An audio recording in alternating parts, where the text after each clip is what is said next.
A to Z GS সেন্টারে world ম্যাপের ক্লাসে সকলকে স্বাগত জানাচ্ছি। আমরা ধারাবাহিকভাবে পৃথিবীর বিভিন্ন দেশ সম্পর্কে আলোচনা করছি।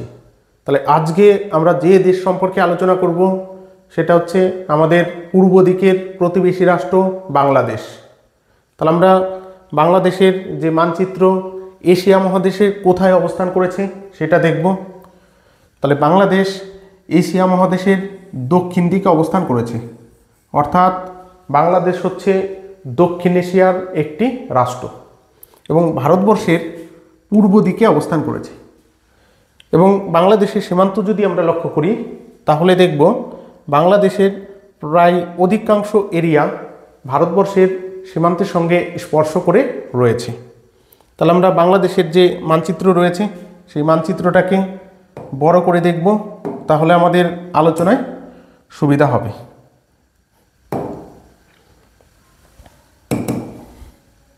তাহলে আমরা মানচিত্র দেখতে পাচ্ছি বাংলাদেশের। তাহলে এই মানচিত্রে আমরা বাংলাদেশ সম্পর্কে পুঙ্খানুপুঙ্খভাবে আলোচনা করব।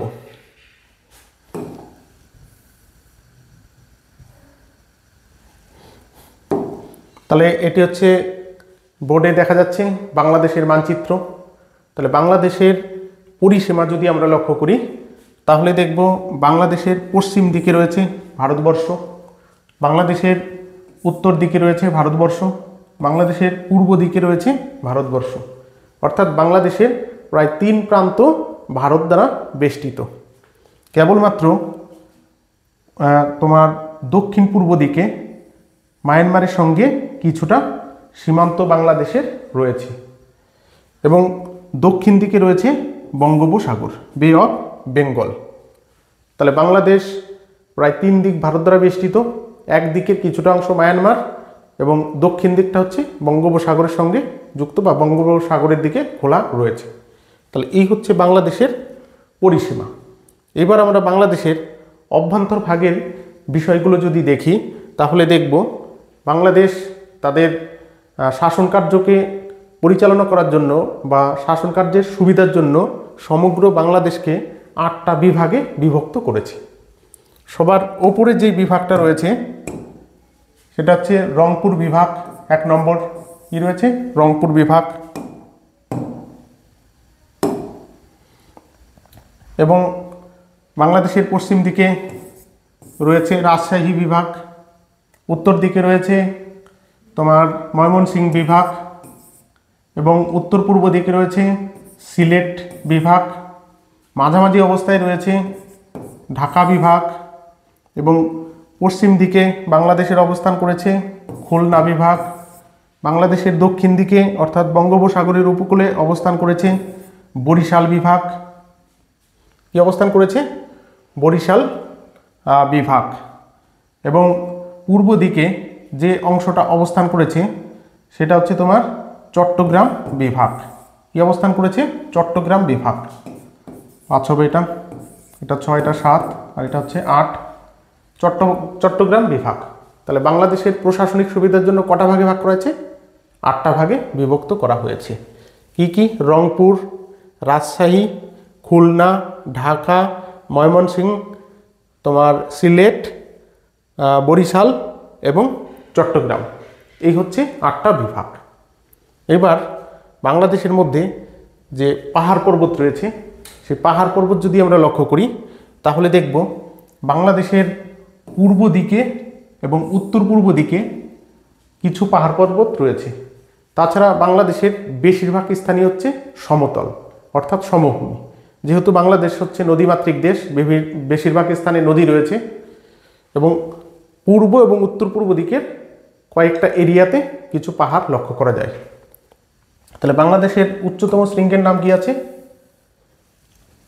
বাংলাদেশের উচ্চতম শৃঙ্গের নাম হচ্ছে কেওক্রাডং। কি আছে? কেওক্রাডং। বাংলাদেশের প্রধান নদী কি আছে? আমরা কি বলেছি? বাংলাদেশ হচ্ছে নদীমাতৃক দেশ, এখানে বিভিন্ন বহু নদী রয়েছে, কিন্তু তার মধ্যে 3টে প্রধান নদী রয়েছে বা 3টে বড় নদী রয়েছে। একটা হচ্ছে তোমার পদ্মা নদী, একটা হচ্ছে তোমার যমুনা নদী, আর একটা হচ্ছে তোমার মেঘনা নদী। কি আছে? মেঘনা নদী। তাহলে মানচিত্রে আমরা এই নদীগুলো কোন জায়গা দিয়ে প্রবাহিত হয়েছে সেটাকে দেখার চেষ্টা করব। যেমন ভারতবর্ষের গঙ্গা নদী বাংলাদেশে প্রবেশ করে সেটা নামকরণ করেছে পদ্মা নামে। তাহলে ভারতবর্ষে কি আছে? গঙ্গা। তো বাংলাদেশে সেটা কি নামে পরিচিত? পদ্মা নামে। এবং ভারতবর্ষের ব্রহ্মপুত্র নদী বাংলাদেশে প্রবেশ করে সেটা হয়েছে তোমার যমুনা নদী। কি হয়েছে? যমুনা। তাহলে ভারতে কি নাম হচ্ছে? ভারতে হচ্ছে ব্রহ্মপুত্র। এবং যমুনা এবং পদ্মা মিলিত প্রবাহের নাম হয়েছে মেঘনা। কি নাম হয়েছে? মেঘনা। তাহলে বাংলাদেশের প্রধান নদী পদ্মা, যমুনা এবং মেঘনা, অর্থাৎ পদ্মা এবং যমুনার মিলিত প্রবাহের নাম হচ্ছে মেঘনা।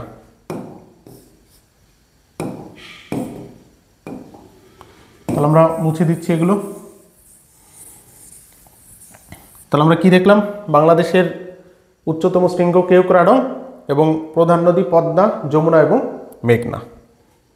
এরপরে আমরা বাংলাদেশের বিভিন্ন অভ্যন্তরীণ যে বিষয়গুলো রয়েছে সেগুলো দেখার চেষ্টা করব। যেমন বাংলাদেশের রাজধানী শহরের নাম হচ্ছে ঢাকা। কি আছে? ঢাকা। বাংলাদেশের প্রধান ভাষা বাংলা। বাংলাদেশের মুদ্রার নাম হচ্ছে বাংলাদেশি টাকা। কি আছে? বাংলাদেশি টাকা, বাংলাদেশি মুদ্রার নাম। এছাড়া আর কি রয়েছে বাংলাদেশের? এরপরে আমরা যেটা দেখব সেটা হচ্ছে বাংলাদেশের শিল্প। কি দেখব? শিল্প। তাহলে বাংলাদেশের যেহেতু খনিজ সম্পদে সমৃদ্ধশালী নয়, এই কারণে বাংলাদেশ শিল্পে সমৃদ্ধ নয়। বাংলাদেশের যে শিল্প প্রধান সেটা হচ্ছে তোমার গার্মেন্ট শিল্প, অর্থাৎ রেডিমেড বস্ত্র উৎপাদন শিল্প। এবং রেডিমেড বস্ত্র উৎপাদন শিল্পে বাংলাদেশ অনেকটা এগিয়ে রয়েছে। যেমন বাংলাদেশের একটি শহর রয়েছে যার নাম হচ্ছে নারায়ণগঞ্জ। কি আছে? নারায়ণগঞ্জ। আর নারায়ণগঞ্জে অনেক বস্ত্রবয়ন শিল্প, রেডিমেড বস্ত্রবয়ন শিল্প পাশাপাশি গড়ে উঠেছে। এই কারণে নারায়ণগঞ্জকে বলা হয় প্রাচ্যের ডান্ডি। কি বলা হয়? প্রাচ্যের ডান্ডি। তাহলে প্রাচ্যের ডান্ডি বলা হয় কোন শহরকে? বাংলাদেশের নারায়ণগঞ্জ শহরকে বলা হয় প্রাচ্যের ডান্ডি। এছাড়া বাংলাদেশে সেরকম কোনো শিল্প নেই। তবে বাংলাদেশে প্রচুর ইলিশ মাছ পাওয়া যায়। কি মাছ পাওয়া যায়? ইলিশ মাছ। আর এই ইলিশ মাছ তারা পৃথিবীর বিভিন্ন দেশে রপ্তানি করে থাকে। যেমন ভারতবর্ষ ইলিশ মাছের একটি বড় ক্রেতা। তাহলে এই হচ্ছে বাংলাদেশের শিল্প বিষয় আলোচনা। এরপরে আমরা দেখব বাংলাদেশের ইতিহাস সম্পর্কে, অর্থাৎ প্রথম থেকে কারা কারা বাংলাদেশকে শাসন কার্য করেছে বা বাংলাদেশের শাসন পরিচালনা করেছে। যেমন মৌর্য যুগে মৌর্যরা বাংলাদেশ শাসন করেছে। সে সময় আলাদা বাংলাদেশ ছিল না, ভারতবর্ষের অংশ ছিল। মৌর্যদের পরে শাসন কার্য করেছে গুপ্তরা। গুপ্তদের পরে শাসন কার্য করেছে পাল শাসকরা। পালদের পরে শাসন কার্য করেছে সেন শাসকরা। এবং সেন শাসকের পরবর্তী সময়ে বিদেশ থেকে ভারতবর্ষে এসেছে তোমার সুলতানি শাসন। কি আসছে? সুলতানি শাসন ব্যবস্থা। আর এই সুলতানি শাসনকালেই বাংলাদেশে মুসলমান ধর্মের প্রসার ঘটতে থাকে। তাহলে সেন বংশের পরবর্তী শাসক কারা? সুলতানিরা। এবং সারা ভারতবর্ষে সুলতানি শাসন চলে, সেই অনুসারে বাংলাদেশেও সুলতানি শাসন চলছিল। এই সময় থেকে বাংলাদেশে মুসলমান ধর্মের সম্প্রসারণ ঘটতে থাকে। সুলতানিদের পরে এসছে মোগল। কারা এসে? মোগল। মোগলদের পরে এসছে ব্রিটিশ। মোগলদের পরে শাসন কার্য পরিচালনা করেছে কারা? ব্রিটিশরা। তাহলে ব্রিটিশদের পরবর্তী সময় বা ব্রিটিশরা যখন ভারতবর্ষ ছেড়ে চলে যায় তখন হচ্ছে 1947 খ্রিস্টাব্দ। আর এই 1947 খ্রিস্টাব্দে ভারতবর্ষ স্বাধীন হয় এবং ভারত থেকে আলাদা হয়ে গিয়ে স্বাধীন হয় পাকিস্তান, আর পাকিস্তানের অংশ ছিল বাংলাদেশ। কিন্তু 1971 খ্রিস্টাব্দে বাংলাদেশ মুক্তিযুদ্ধের মাধ্যমে পাকিস্তান থেকে আলাদা হয়ে একটি স্বাধীন রাষ্ট্র হিসাবে আত্মপ্রকাশ করে। তাহলে কোন যুদ্ধের মাধ্যমে? মুক্তি যুদ্ধের মাধ্যমে। এবং এই মুক্তিযুদ্ধের উল্লেখযোগ্য ঘটনা হচ্ছে পাকিস্তানের সেনাবাহিনী বাংলাদেশের প্রায় 30 লক্ষ সাধারণ মানুষকে হত্যা করে। 30 লক্ষ সাধারণ মানুষকে পাকিস্তানের সেনাবাহিনী বাংলাদেশের সাধারণ মানুষকে হত্যা করেছিল এবং 2 লক্ষের অধিক মহিলা বাংলাদেশের সেনাবাহিনী দ্বারা ধর্ষিত হয়েছিল বাংলাদেশ যখন পাকিস্তান থেকে আলাদা হয় বা মুক্তিযুদ্ধের সময়। তাহলে বাংলাদেশ কবে গঠিত হয়েছে? 1971 খ্রিস্টাব্দে। এবং বর্তমান সময়ে বাংলাদেশের এক চরম পরিস্থিতি চলছে, অরাজকতা চলছে। সেই পাকিস্তানের শাসকদের মতোই অবস্থা সেখানে চলছে। তোমার সেখানে খুন, ধর্ষণ, রাহাজানি অনবরত ঘটে চলেছে। যেরকম আমরা জনসংখ্যার দিকে যদি তাকাই বাংলাদেশের, তাহলে দেখব বর্তমানে বাংলাদেশে প্রায় 18 কোটি জনসংখ্যা রয়েছে। কত কোটি?